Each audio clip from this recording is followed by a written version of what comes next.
اهلا بيكم في برنامج الت فوق. امبارح وانا قاعد على النت قريت موضوع لذيذ جدا يا جماعه. يقول لك ملف موقعة الجمال بخ مش لاقيه. يعني ايه ملف موقعة الجمال مش لاقيه؟ يا جماعه اللي معاه ملف موقعة الجمل كده، اللي معاه ملف موقعة الجمل يطلعه، مش طالبه هزار. معاك ملف موقعة الجمل؟ الناس دي بتشرب على الازوز باين يا جماعه ولا ايه؟ لا لا.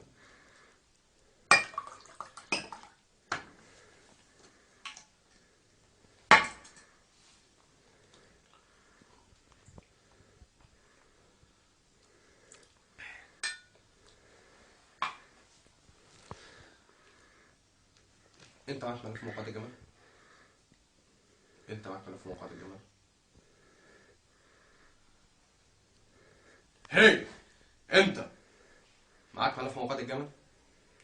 لو انت معاك ملف موقعة الجمل اتصلوا بينا على صحابه، ابعت لنا الرسائل على قفلوا، زوروا موقعنا الالكتروني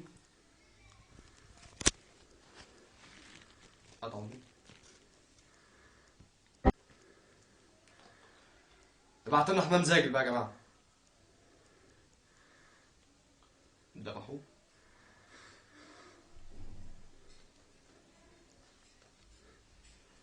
الناس دي بتخطف ولا ايه؟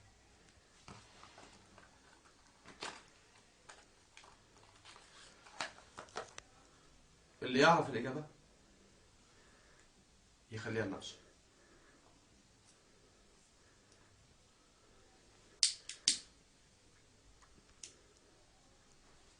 لسه صور بعد ما شفنا موقعة الجمل اللي لفها اصلا ما احناش لاقيينه لحد النهارده، وما تعرفش مين المتسبب اصلا في موضوع موقعة الجمل دوت، ومين اللي خف الملف. هنسيبنا منه لان خلاص زمن عفى الله عما سلف. عفى الله عما سلف. عفى الله عما سلف. مش مشكله عادي يا جماعه، بس نجيب اي حاجه بس يشغل الجمهور واحنا عادي يعني. خلاص مش مشكله، يلا هي كلها ربنا يستر بس على مرشحين الرئاسه. مبدئيا احنا عندنا حاجه ده بيقول لك في 1000 واحد يا معلم يا راجل. مرشح نفس الرئاسه. 1000 واحد مرشح نفسه الرئاسه. طب ما احنا فين يا جماعه من 1000 واحد ده؟ انتوا فاكرين لما الجمهور طلع وقال لك احنا عاوزين الشعب المصري كله يشارك في الانتخابات؟ يشارك مش يروح ينتخب. هو مش الشعب يقدم.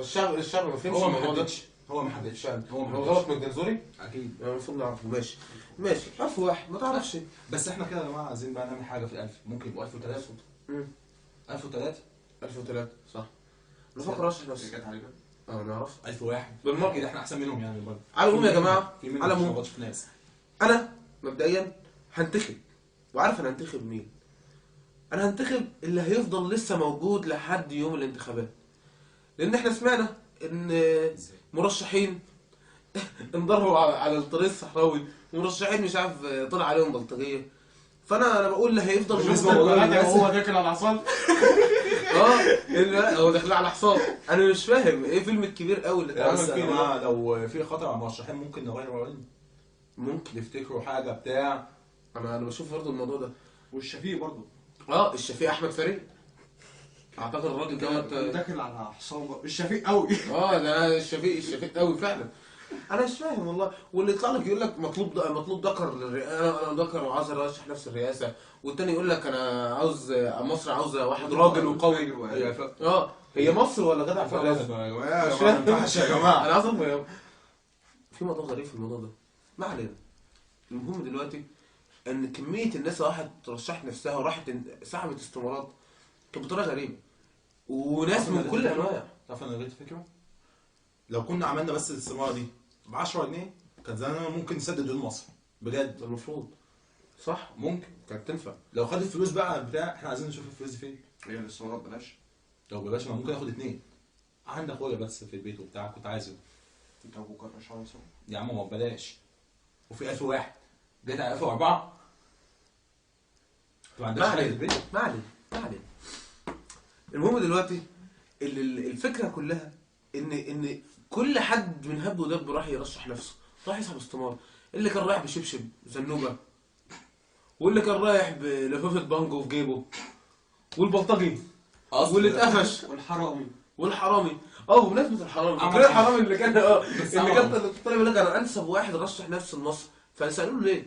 قال له اصل انا عارف كل الحراميه اللي في مصر واقدر اقفشهم بسرعه. اصلي اعتقد دوت بني ادم مش هيفرق عن الحرامي الكبير هي فكره اللي محطوط طبعا فين؟ في فندق طرة، صح؟ الحراميه كتير في فندق، الحراميه كتير في فندق طرة، والكبير بتاعهم موجود في ايه؟ في المستشفى. يا جماعه بصوا ما تغلطوش في حد عشان احتمال شكله كده والله اعلم يعني انه طالع وراه ما عادش فيه اي حاجه يا أساساً جماعه يتحبس حسني عشانها. مبارك نازل الرئاسه تاني يا حاجة جماعه. غريبة. يا حبيبي ما ينزلش ليه؟ الملف اللي هو محبوس عشانه ضاع يا جماعه. انت متخيل نفسك تصحى الصبح كده بابا حسني رجع تاني. لا تقوم من النوم كده تفتح التلفزيون يقول لك اخترناك يبقى اصلي طب انا عندي فكره، نروح نسمع الاغنيه ونيجي بمناسبه اللي ايه؟ الحسن سمعناها 30 سنه بلاش. يمكن في حد لسه ما سمعهاش. مين ده ما سمعناه؟ انا اتربيت عليها بابا. اخترناك شغال. تعالوا نروح نشوف الاغنيه ونرجع تاني. بس حكم سبحان الله، لا اخترنا لا بيعنا 30 سنة يا ما شاء الله، لا اخترنا لا بيعنا من أول نظرة فهمنا، لا اخترنا لا بيعنا بس حكمنا بالإكراه بالتزييف والتحريف والفبركة والناس شايفاه والتلفيق للصناديق، أصل جمال كان جاي وراه، لا اخترنا ولا بيعنا، لا اخترنا ولا بيعنا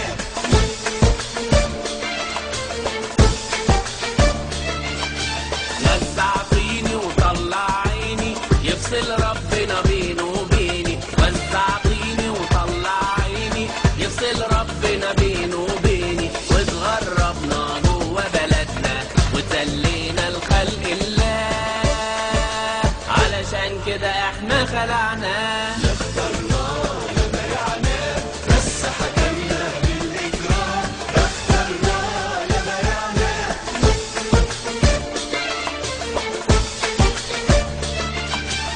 أما عياله باقي رجاله بقوا أغنى من الشعب بحاله، أما عياله باقي رجاله بقوا أغنى من الشعب بحاله، واللي يعارض كان يتاخد عالسجن واسمه بينساه، علشان كده احنا خلعنا.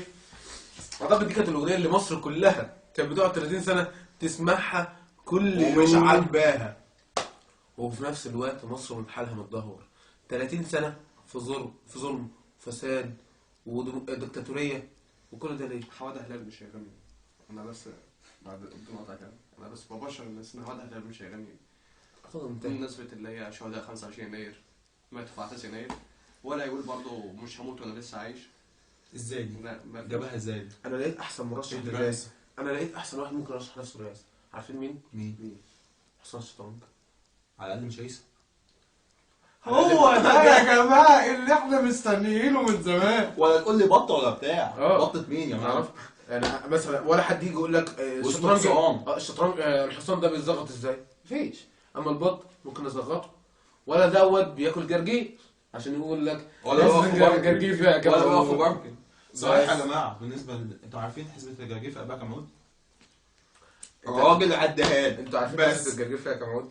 اعتقد انتوا عارفين مين الجهبذ بتاعنا؟ العبد لله راح امريكا، انا كمان رحت امريكا. العبد لله معاه دكتوراه، انا معلش دكتوراه خالص اساسا. هو ولا اشتغل شغال في على امريكا، الدولار. يعني اشتغلت في امريكا.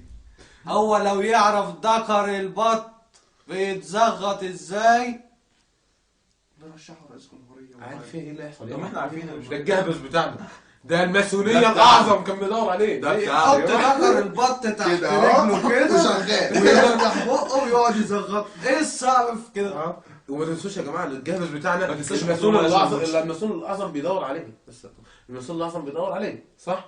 يعني ده جهبذ، ده انسان، ده لدرجه ان شنكحاوي الزعبلاوي يعني مش نفسه يرشحه للرئاسه. طبعا انتوا عارفين مين الشنكحاوي الزعبلاوي بتاع دكتور بطه، بتاع صاحبنا يعني. ما علينا. المهم يا جماعه خلاص القول، احنا عاملين قول. عدد القول جدا. قول. عارف القول ده اللي ممكن في المباراه ممكن تعمل قول فيقول لك ايه كل وفي واحد الاخر يخلص بينضربوا من برضه ما يعرفوش. اه صحيح، في الاخر بينضربوا وبيموتوا وعيني ما يعرفوش مين اللي عملها. لا نرجع تاني.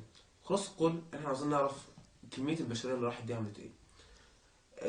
هنروح الفاصل ونرجع تاني مع مشهد تمثيلي، وهنشوف اشكال من مرشحين الرئاسة. 3 انواع من مرشحين الرئاسة اللي سحبوا استمرار. هنسيبها لكم مفاجأة وتشوفوا هم مين، بس استنونا بعد الفاصل. وده يا جماعه ما ينفعش. السلام عليكم.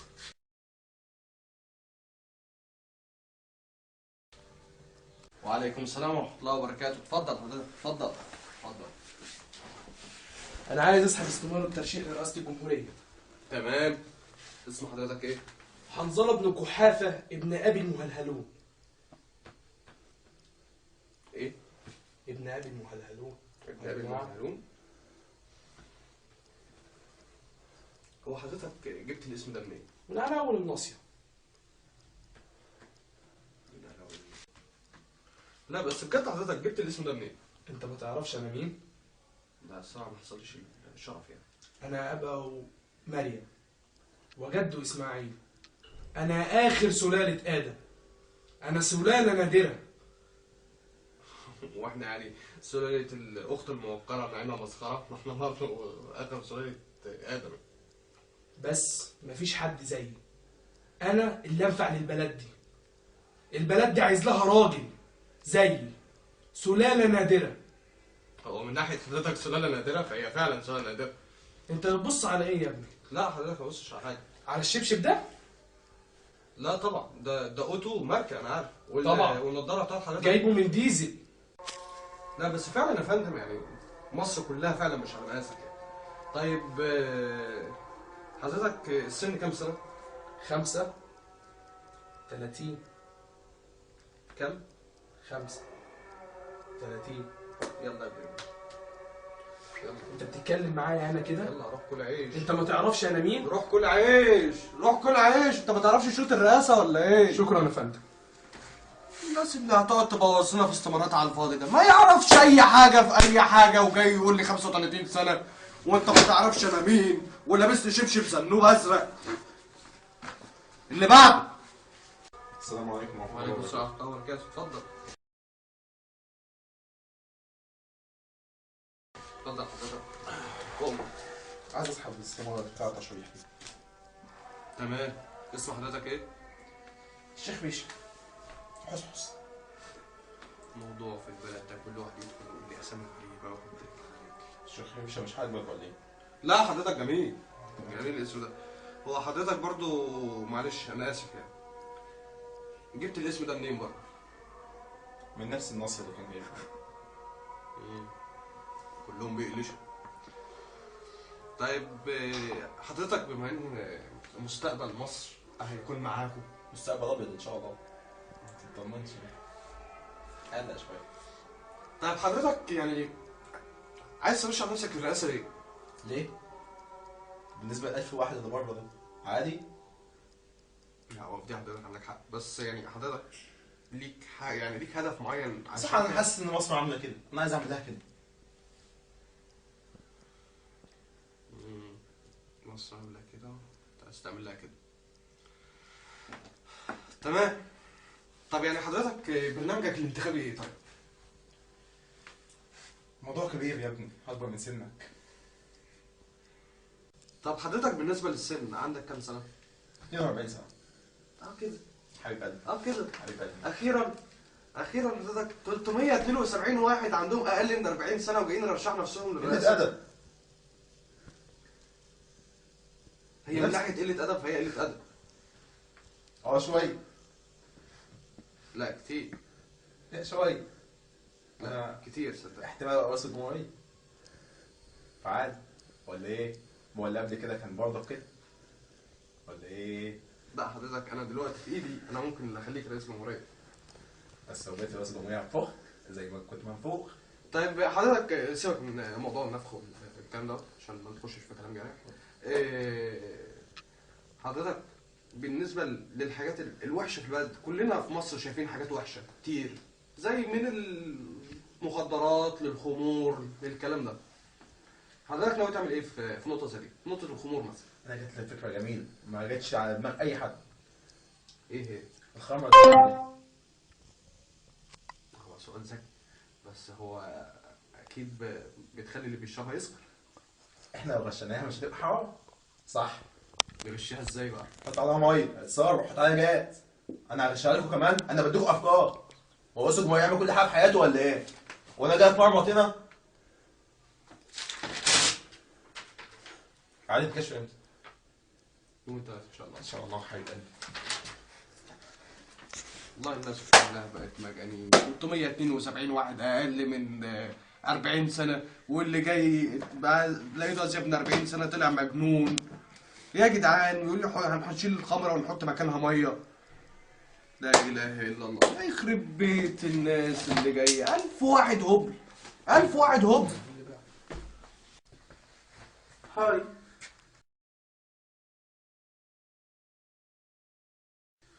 مين؟ هاي. ماشي. مش نعم. هو ده مكتب انا ممكن ارشح نفسي لرئاسة الجمهورية؟ اه يا حبيبي اهو. ممكن اقعد؟ اه ميرسي. تقعدش ليه؟ عايز ترشح نفسك للرئاسة؟ بصراحة بصراحة أنا شايف إن الرئيس دوت حاجة كيوت خالص، وبعدين اللي كانوا قبلنا كانوا كلهم كده يعني very hard، يعني كله كتير مش حلوين خالص. فأنا عاوز أجيب، يعني عاوز أمسك الرئاسة بقى، خلي مصر تبقى حلوة كويسة بس. تمسك الرئاسة؟ مم. خلي مصر حلوة؟ مم. وكويس؟ مم. طيب اسمك ايه؟ اسمي رامي. رامي. مم. مش رامي اللي هو ده، لا رامي اسم. طب رامي ايه؟ لا رامي بس. انا اصحابي في النادي بيقولوا لي مرمر. لا ما واضح ان انت ما فهمتنيش. رامي إيه؟ والدك اسمه ايه؟ رامي ايه؟ لا هم اصحابي في النادي بينادوا لي مرمر. لا للتوضيح إيه، انا بقول لحضرتك رامي، اسم والد حضرتك بقى ايه؟ والد حضرتي بيسو. اسمي كده رامي بيسو. رامي بيسو. واصحابك في النادي بيقولوا لك يا مرمر؟ مرمر. يعني لو حد عايز ينده لك مثلا لو في مرامر كتير بيقولوا لك مرمر بيسو؟ لا بيقولوا لي علاء. يعني لا يعني اسم حضرتك، اسم والد حضرتك اسمه بيسو؟ بيسو. طب اسمه الحقيقي ايه بقى؟ الحقيقي؟ اه بابا. معاك بطاقة حضرتك؟ هو هنا الاسم بتاعه؟ ليه احنا واقفين في لجنة ولا ايه؟ كله بينجلش.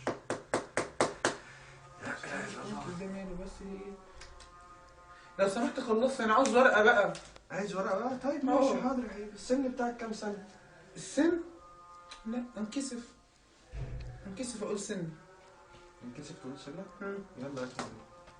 لا ماليش دعوه بقى، انا عاوز واحده. يلا يا حبيبي. لا اشمعنى اللي عنده دولت اخد وانا لا؟ احنا بنتكلم لترشيح رئاسة مصر مش لترشيح رئاسة كلبة لولو. طب فيها ايه؟ قال لا فيها ايه؟ انا عاوز كمان. قال لا فيها ايه لما الريس يبقى كيوت كده ويحب الشباب ويتكلم معاهم وتشيل الناس وتحط تويتي وتشيل على مصر وتعمل بينك. وليه ما نعملهاش؟ وليه؟ وبالمره نغير النشيد كمان. نغير النشيد فيها ايه؟ نعمله راب مثلا. مفيش استمارات النهارده، بكره ان شاء الله. بكره عدى علينا زي دلوقتي وهديك استماره. هي بجد؟ بجد. قولوا ربنا كده. والله صدقني. اكيد. اكيد. طب احلف. لا من غير حلفان. طب احلف. لا من غير حلفان. طب حط ايدك كده عشان وعد. يلا يا ابني بقى احنا نهزر. اللي بعده. يوه مش جاي عندك كده. يلا والله انا اجيب صحابي يطفوا عليك كلهم. لا خليهم يدوك رصاصه. يلا يا حبيبي. الناس انهبلت خالص ولا ايه يا جدعان؟ يا رب انت يا رب بتنتقم مني من الشغلانه دي. انا عارف انا اكيد عملت ذنب كبير في حياتي علشان اشوف المناظر اللي جايه ترشح نفسها للرئاسه دي. اللهم لا اسالك رد القضاء ولكني اسالك اللطف فيك. طبعا انتوا شفتوا كل المهزله اللي حصلت من مرشحين الرئاسه كتير اللي جم اتقدموا. احنا حابين نعرض لكم فيديو، هو يعني ان شاء الله يعجبكم ويكون ضحكتوا عليه، بس احنا مش قصدنا نستخف باي حد، ولكن هي دي المناظر اللي موجوده دلوقتي. ما عندك شفناش حق لسه والله. حد قادر، عندك حق صح؟ يا جماعه حاسين ان هم رايحين بجد يشتغلوا في طابونة عيش، مش رئيس جمهوريه. يعني مفيش واحد قال مع يعني يعمل ايه بره، هيعمل ايه جوه، ايه خطته. بالظبط كده. ما تنسوناش وتنسوش تضغطوا على سبسكرايب، وتنسوش طبعا اللايك والشير تعملوهم، وتابعونا دايما، واستنوا الحلقه الجايه بتاعتنا لانها مهمه جدا جدا جدا. طبعا مش هنتكلم عن موقعات الجمل لانها اصلا الملف بتاعها ضاع زي ما احنا قلنا في اول الحلقه، فخليكم معانا وتابعوا القناه بتاعتنا ودعمونا.